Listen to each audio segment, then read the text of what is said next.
Vou citar um exemplo. Uma vez, quando eu perdi meu filho, eu morava numa rua sem saída, uma gatinha minha tinha sido atropelada, né? Então o pessoal largava o pau naquela rua sem saída, né? Às vezes molecada aprendendo a dirigir, tava cavalo de pau no final e ia, né? Aí a minha gatinha foi atropelada. Logo depois eu perdi meu filho. Aí passaram a morar uns muçulmanos na minha rua, né? E eles compraram um quadriciclo e passavam no pau na frente da minha casa, né? No pau. Sabe, eu estava com a dor do luto, eu estava tentando produzir alguma coisa, pensando outra coisa, Pois é. Aí eu pensei, falei, bom, vou trocar uma ideia com eles, né? Quem sabe? Cheguei lá e eles se separam, né? Mas é cultural deles isso. Então tava um monte de homem no canto, fumando narguilé ou narguilé, uns 15 caras, e as mulheres estavam no outro canto ali. Eles estavam num terreno, tinha casa, tinha um terreno vazio, eles estavam no terreno do lado, e as mulheres estavam na varanda. Eu cheguei educadamente, né? Salam aleikum, né? Que é o tradicional deles, né? Ah, você é muçulmano? Pelo fato da minha oratória, né? Eu falei, não sou, eu sou cristão, mas eu respeito todo mundo, né? Queria pedir um favor para vocês. E todo mundo ficou em silêncio, um silêncio sepulcral, para ouvir o que eu estava falando. Né? Eu falei, poxa, eu perdi meu filho há pouco tempo, né? Perdi meu gatinho, né? Vocês ficam passando no palco o negócio, eu tenho medo que outro gato meu morra, né? Então, olha, sei lá, vocês não podem ir por outra rua, não podem pelo menos passar mais devagar, né? Eu estou pedindo isso com muita humildade para vocês, sabe? É um favor, né? Silêncio total. A impressão que eu tive que tinha algum, não sei se um ancião, se alguém mais velho, sei lá. Alguém se levantou primeiro e todos se levantaram em seguida. 15 pessoas. Eu pensei, vou me dar um pau. Na primeira coisa que eu pensei, vou me dar um pau, vou tomar um pau desses caras. Eles se aproximaram de mim em silêncio, me abraçaram, recebi um abraço coletivo, oraram por mim, né? Num idioma que eu entendi em português. Alguns falavam o idioma deles, mas você via que era uma onda de amor, de ternura, né? Alguns choraram, né? E eu pensei, nossa, parece que ele está sentindo a minha dor. Chorei muito também, né? Aí eu fui para minha casa, no mesmo quarteirão, passou 5 minutos, né? Eu vejo uma galera entrando na garagem da minha casa, né? Eram eles de novo. Invadiram. Né? Aí eu pensei, pronto, mudaram de ideia, né? Aí vieram, falaram para mim... direito, tio umas facas na mão. Vieram, mais uma vez, me pediram perdão. Falaram que nunca mais iam passar de quadriciclo na frente da minha casa. Disseram que o meu filho estava com Deus, Alá, no caso, né? Porque ele estava doente e tudo mais, tal. E abençoaram a minha casa. Oraram para abençoar a minha casa. A entrada da casa, sabe? Oraram para abençoar, me abraçaram novamente e me indicaram um sheik para seguir, Sheik Rodrigo, que acabei fazendo amizade, meu amigo, até hoje. Um amor de pessoa, um fofo de pessoa. Podem procurar na internet. Sheik Rodrigo, fofíssimo. Ele adora gato, pudim, então a gente tem muita coisa em comum, sabe? Tu é sheik? Sheik Rodrigo. Mas você falou que gosta de gato e pudim. Gosta de gato e pudim. Então, assim, são duas coisas que eu gosto, entendeu? Eu senti uma empatia, né? Então, assim, eu recebi dos muçulmanos uma coisa que eu não recebi da igreja evangélica, né? Que deveria ser um selo de amor. O que eu mais escutei da igreja evangélica foi: teu filho está para o inferno. Eita. Ele se matou, está no inferno. Né? A culpa é sua. Né? Você foi satanista, retaliação, foi o demônio que acabou. Muito pesado. Então, isso. assim, para um pai que perdeu um filho, único filho, a gente lutou tanto, parei tudo para cuidar dele, né? E, assim, o amor veio de onde eu menos esperava. Então, Deus veio o coração. Sabe? Acho que no mundo hoje só existem 2 tipos de pessoas: é o bom e o mal. Só isso. Alice aos bons e fuja dos maus. Simples assim, né? Esse acho que é o ensinamento majoritário de Jesus, né? É o amor. Então a gente não está aqui para julgar ninguém, né?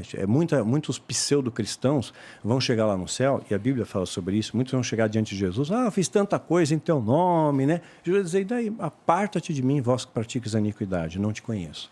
Né? Então, não são ações, ações de coração. Tudo que você faz por amor, Deus entende, Deus está vendo. Desde você levar um cobertor para alguém que está passando frio, um abraço, cara. Nessa pandemia, nós tivemos um isolamento social muito grande e aumentou o número de pessoas com depressão. Aumentou bastante. Até aproveitar o ensejo, se permitir, no meu portal www.danielmastral.com.br tem um diário do Micael. Meu filho ficou internado numa clínica psiquiátrica por 22 dias. Houve necessidade de internar, seria negligente como pai se não internasse. Ele escreveu um diário. Ele escreveu depressão de uma maneira incrível. Depois, no início do livro, a minha esposa escreveu como médica e como mãe, e no final eu também escrevi como líder espiritual e como pai. E baixa gratuitamente, não tem custo, tá? Tem versão português, inglês e japonês. E quando a gente fala em suicídio, interessante pontuar, a cada 40 segundos uma pessoa se suicida no mundo. No mundo. Isso é muito sério. E não está ligado à classe social. Porque hoje, no ranking, o Japão está entre os primeiros países do planeta em suicídio. O Japão, alta tecnologia. O Haiti quase não tem. Acho que a Finlândia também. Né? Haiti não tem. Aí tem poucos. Então não está ligado a isso, sabe? Isso. Não tem sentido, é um paradoxo, né? Mas o fato é que existe, né? E é perturbador isso. Então, graças a Deus, acho que já baixou mais de quase 1 milhão de cópias já foram baixadas, né, pelo meu portal. E eu recebo muito feedback positivo disso. Jovens que, de repente, estavam sentindo os sintomas que a gente descreve. Como você está sentindo isso, você pode estar com depressão. Busque ajuda. Então, não é só a oração. A fé ajuda, sim, mas tem que buscar o tratamento, suporte medicamentoso, terapia. É um trabalho sinérgico, acolhimento familiar e tudo mais, né? Então, ajudou muita gente. Jovens escreveram para mim, tinha medo de contar para meu pai, né? Porque eu achava que meu pai dizia que era frescura. Eu falei, vai lá e conta, tenha coragem. 10 anos de idade, 10 anos, 10, 12, 14, jovens. Tem crianças que são diagnosticadas aos 5 anos. 5 anos. Nasce depressão com 5 anos? 5 anos. Eu tive pais que entraram em contato pedindo ajuda. Criança com 5 anos diagnosticada com depressão. Eu falei, mas que trauma que gerou isso? Nem sempre é um trauma, às vezes é bioquímico, é uma predisposição genética. A gente tem é polifatorial. Por quê, né? Porque geralmente as referências são externas. Quando você vê o mundo, você fala, cara, que loucura é essa?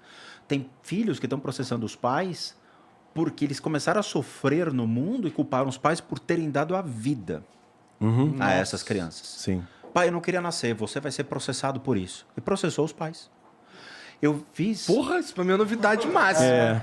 Não dá ideia, olha aí, ó, não dá essa ideia, não. Filhos, não façam isso. Ou você me dá um iPhone 12, eu vou chorar e vai dar processo, mano. Eu fiz uma análise de um documentário no Japão que fala sobre os jovens e como acontece a depressão e o suicídio no Japão. É a cobrança da sociedade não também. Não só né? isso. Né? Desde que a criança vai para a escola, ela sofre muito bullying de outras crianças mais velhas. Só que a gente está falando de bullying que chegam ao extremo, às vezes mostrou nesse hoje ganhou mais proporções, com a internet. Arrancar a cabeça do outro e botar no portão da escola. Tá? Isso está no documentário, sem brincadeira.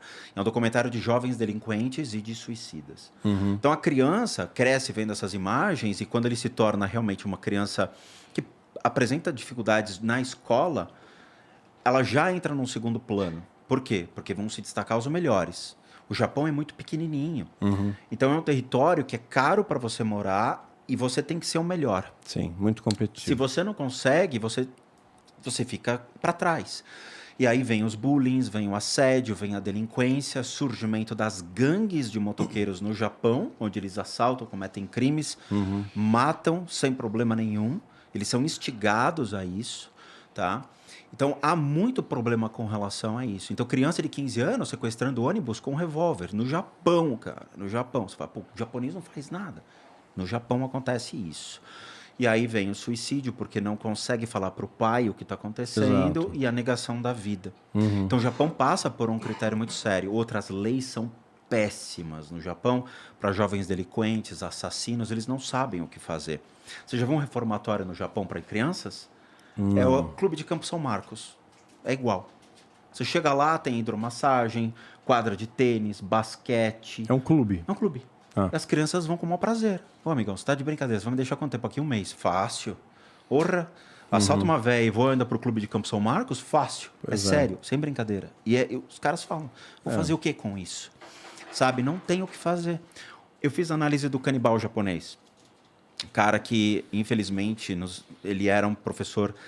Ele estudou literatura, ele estava apto para lecionar, foi para a Inglaterra, tinha a vontade de comer a carne humana. Repira. Olha o que cai na minha mão, né? Puta, não tem mais o que fazer da vida, né? Ainda tem E o canibalismo. bicho tava... E aí, uma colega da sala dele era uma holandesa. E ele falou, vou comer a carne dessa mulher. Levou para casa, ele era mirradinho, magrinho, pegou um revólver, matou e ele comeu literalmente a mulher. Colocado na geladeira, ele falou, vou fazer o quê? Vou me desfazer do corpo. Tentou se livrar, não conseguiu. A França foi lá e pau, cadeia, queridão. 3 psiquiatras analisaram, falaram, não, esse cara cadeia perpétua, não tem como. O Japão falou, me devolve. Devolveu, olhou para ele e falou, você só tem um problema de personalidade. Deixou o cara solto. O cara tá com 60 e poucos anos, 70 e poucos anos hoje, e ainda tem vontade de comer carne humana. E falou que vai matar uma última pessoa ainda em vida para satisfazer o desejo dele. Tem muita Cara, eu tive que psicopatia. aguentar assistindo esse negócio, cara. E ele mostrava as fotos da mulher no livro pro japonês. O japonês ia na casa dele e falava, aqui, ó, comi, olha aqui, ó. E a foto da mulher toda comida. E ele mostrava com orgulho, cara. Ele assinava, dava autógrafo e tudo mais. Cara, me embrulhou o estômago por sério, sem brincadeira, 2 dias. Isso tem uma explicação. Japão. Isso tem uma explicação espiritual para uma Não. parada dessa? Ele se colocou como uma anomalia. No vídeo, no documentário, e chama Cannabis. Saiu acho que em 2017, 2018 esse documentário.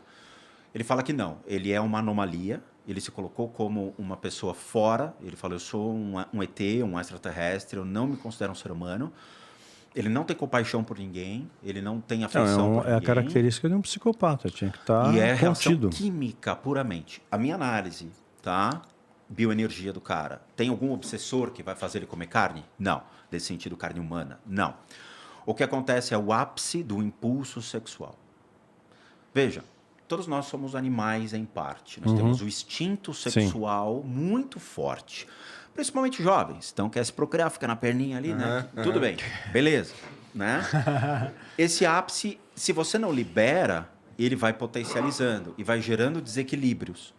Então, ele canalizou essa energia sexual para um ato mais brutal, onde ele vai ter todos os sentidos aflorados. Então, ele vai ter o tato, o paladar, o olfato agindo em consumir o máximo daquela pessoa.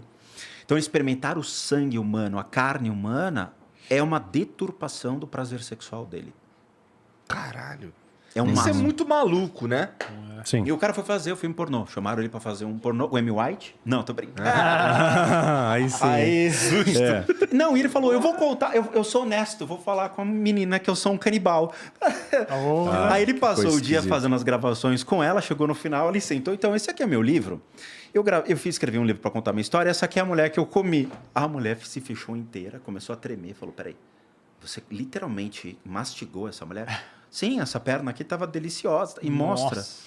A mulher saiu de lá, foi para um carro, ficou sentada, ficou parada, tipo assim, meia hora, e teve uma crise de choro monstruosa, falando, eu tive uma relação sexual com um canibal e vocês não me falaram nada. Incrível, cara. Eu vi esse vídeo, Quer ver coisa pior? Que isso? Pô. Tá bom, vamos um pouquinho. Só concluir a ideia aqui. Então, eu recebo feedback hoje, graças a Deus, muitos jovens que estão procurando os pais, sim. Porque às vezes eu falo, se você não tem coragem, dá o teu telefone do teu pai que eu falo com ele. Aí depois escreve, olha, eu falei com meu pai, estou fazendo tratamento. Pô, legal.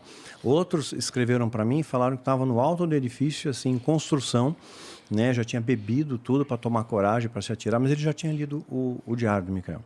E na hora ele pensou, puxa, eu vou causar muita dor para meus pais, né? Porque eu sou humano, eu deixei muito claro isso, porque que dói. Né? Eu não sou super-homem, não. Eu sangro, choro, fico abatido, erro, aprendo com meus erros, erro de novo, sou reincidente e Deus tem misericórdia de mim, né? Então, e ele pensou nisso e falou, não posso fazer isso com meus pais. Voltou para casa, abraçou os pais e buscou ajuda. E pais passaram a observar mais os filhos também, né? Então, viu o filho muito recolhido, muito preso dentro do quarto, queda de rendimento escolar, né? Não tem mais prazer pelas coisas que tinha. Começaram a observar mais, buscaram ajuda. Então, graças a Deus, assim, pelo que tem chegado até mim, o resultado dos Brasil tem sido positivo. Às vezes, né, uma semente tem que morrer para nascer uma árvore. Então, é uma das ferramentas que a gente tem que usar, mas tem que buscar ajuda, sim. Não deixa a coisa crescer, não. Agora, coisa pior. Já que você está falando de documentário, esse documentário, embora seja... Não é documentário, perdão. É um filme. Vale a pena vocês verem no Netflix. Filhos do Privilégio. Raramente a gente acha esse negócio. É aquela coisa que você tem que garimpar, sabe? Um seguidor mandou para mim. Eu já vi a chamada disso. Não, mas É de uns caras ricão? É uma sociedade secreta. Eu vi. São pessoas bem elitizadas, né? E tem detalhes do filme que pode passar despercebido a a muita gente, né? Mas Você eu percebi, já captou ali o capturei um satanismo monte. de longe. Aí o que acontece? Qual é a sinopse do filme? Eles estão desenvolvendo, a indústria farmacêutica está desenvolvendo medicamentos para controle das emoções, né? Para depressão, por exemplo, né? E eles usam para isso necrofungos, né? Fungos que nascem em cadáveres. Então, eles cultivavam cadáveres nos bastidores da indústria, tinham cadáveres ali em estado de putrefação e eram, assim, borrifados com substâncias químicas que mantinham eles em estado relativamente conservado, mas nascia fungo nele. E aqueles fungos eram utilizados para medicações, né? E causavam alguns efeitos colaterais. Aí eles fazem uma alusão, né? Num lampejo, sabe esses frame curto? Né? Não sei, eu estou muito antenado em filme. Aí apareceu um remédio que essa indústria estava lançando chamado Trontal. E existe uma medicação real com o nome Frontal, lançado pela Pfizer, né? Lá eles não falam muito qual é o laboratório, mas curioso que a Pfizer ela foi fundada nos Estados Unidos, em Nova York, pós-guerra, pós-Segunda Guerra Mundial. Mas foi fundada por 2 alemães. Né? Então, 2 caras, fundaram. Os Estados Unidos ganhou visibilidade, ganhou distribuição, ganhou confiança. Tinha que ser lá. Né? Pfizer é conhecida, né? Todo mundo conhece pelo Viagra, por exemplo, mas tem outras coisas mais que eles fazem, né? Então, O Viagra eu não sabia não, mas sabia da vacina da Covid. Pois é, tá aí, ó, pegou. Bom, não vou falar, não posso entrar nesses méritos, aí senão perco a conta de novo. Então, o que acontece? E o Flow também. Aí o que acontece? Lembrando, isso é pós-guerra, né? Hitler, né? A gente sabe que matou mais de 6 milhões de judeus, né? E a gente sabe de algumas coisas que aconteceram de experimentos que ele fez com judeus, né? Do Mengele e tal. Uhum. Mas provavelmente foi feito outros testes também, muito, muito mais robustos e complexos. Então eles detinham um conhecimento pós-guerra e não era interessante abrir a Pfizer na Alemanha. A Alemanha estava em descrédito pós-guerra, estava ruínas pós-guerra. Então vamos para os Estados Unidos, com a tecnologia que a gente aprendeu, com as cobaias que a gente usou durante anos, né? E vamos lançar aqui um negócio. E começaram a lançar alguns produtos, algumas coisas. Então, existem medicamentos que podem causar efeitos colaterais, até mesmo o contrário. Se você ler, por exemplo, bula de algumas medicações... Você não né? toma. Não, A maioria das medicações. Porra, Não, tem se umas que você é ler, morte, principalmente você dessa toma linha morte, antidepressiva, avisei, tá na bula. tem remédio que dá efeito colateral, morte súbita. Efeito colateral, né? Morte súbita. É o mínimo, né? É o mínimo. Remédio para frear o suicídio, né? O lítio é uma das ferramentas que diz que freia o suicídio, tira angústia, né? Que na verdade o suicídio quer tirar a dor, não quer tirar a vida. Então, mas está escrito na bula. Nas primeiras semanas pode aumentar a vontade de se matar. Então, quer dizer, tem umas coisas sinistras e tem outras coisas mais no pé da cama aí. tem outras coisas mais que não dá para falar. Agora, não quer dizer que você não vá se medicar, né? Eu acredito, né? A minha fé, né, me coloca nisso, que a Bíblia fala que ainda que se eu tomasse algo mortífero, não faria mal para mim. Então, eu peço sempre a Deus proteção, porque a gente está cercado de toxinas aqui. O ar que a gente respira tem toxina, a comida tem agrotóxico, engenharia genética, tem um monte de coisa de tranqueira aí que a gente está consumindo no dia a dia.